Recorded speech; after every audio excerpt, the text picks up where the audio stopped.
سید البشر نبی رحمت رسول اکرم صلی اللہ علیہ وسلم پر درود و سلام۔ صلاۃ و سلام کا حکم۔ رسول اللہ صلی اللہ علیہ وسلم پر درود و سلام بھیجنا آپ صلی اللہ علیہ وسلم کا امت پر ایسا حق ہے جسے خود اللہ تعالیٰ نے مشروع فرمایا ہے۔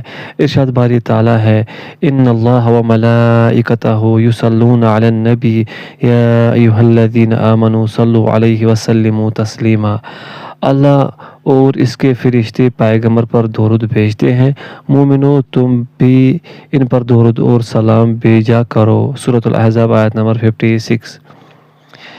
یہ بھی وارد ہوا ہے کہ اللہ تعالیٰ کا اپنے نبی پر صلاۃ کا مطلب تعریف ہے اور فرشتوں کی صلاۃ کا مطلب ہے دعا اور لوگوں کی صلاۃ و سلام کا مطلب ہے استغفار۔ اس آیت کریمہ میں اللہ تعالیٰ نے اس بات کی بھی خبر دی کہ اس کے نبی اور رسول کا اپنے قریبی فرشتوں میں کیا رتبہ ہے۔ اللہ تعالیٰ ان کے سامنے آپ صلی اللہ علیہ وسلم کی تعریف کرتا ہے اور یہ کہ فرشتے آپ پر رحمت بھیجتے ہیں۔ پھر اللہ تعالیٰ نے دنیا والوں کو آپ پر درود و سلام بھیجنے کا حکم دیا ہے تاکہ عالم علوی اور عالم سفلی دونوں کی تعریف آپ کے لیے جمع ہو جائے۔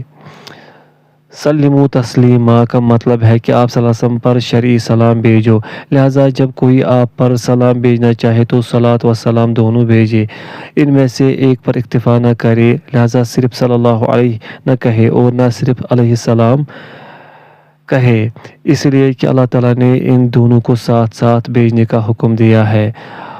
آپ پر درود و سلام بھیجنے کا حکم ایسی جگہوں پر آیا ہے جس سے اس بات کی تاکید ہوتی ہے کہ یا تو آپ صلی اللہ علیہ وسلم پر درود و سلام بھیجنا واجب ہے یا سنت موقدہ۔ وجوب درود و سلام کے مقامات۔ علامہ ابن قیم رحمہ اللہ نے اپنی کتاب جلاء الافہام میں ایسی 41 جگہوں کا تذکرہ کیا ہے جہاں آپ صلی اللہ علیہ وسلم پر درود و سلام بھیجنا ضروری ہے۔ اس کی ابتدا اہم و موقع ترین جگہ یعنی تشہد کے آخری حصے سے کی ہے۔ درود و سلام کی مشروعیت پر تمام مسلمانوں کا اجماع ہے، لیکن اس موقع پر اس کے وجوب کے بارے میں اختلاف ہے۔ انہی جگہوں میں ایک آخری قنوت بھی ہے اور خطبوں میں خطبہ جمعہ، خطبہ عیدین، خطبہ استسقاء اور مؤذن کا جواب دینے کے بعد دعا کے وقت، مسجد میں داخل ہوتے اور نکلتے وقت کے مواقع شامل ہے۔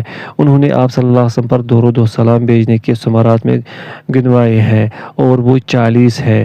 ان فائدوں میں سے کچھ یہ ہے: اللہ تعالیٰ کے حکم کی تعمیل، اللہ تعالیٰ کی طرف درود بھیجنے والے کے لیے ایک درود پر 10 رحمتیں، دعا کی قبولیت کی امید۔ پھر جب درود کے ساتھ وسیلہ کا سوال کیا جائے تو یہ آپ صلی اللہ علیہ وسلم کی سفارش کا سبب بنتا ہے، یہ گناہوں کی معافی کا باعث ہے اور رسول اللہ صلی اللہ علیہ وسلم کی طرف سے درود کا جواب دیے جانے کا سبب بھی ہے۔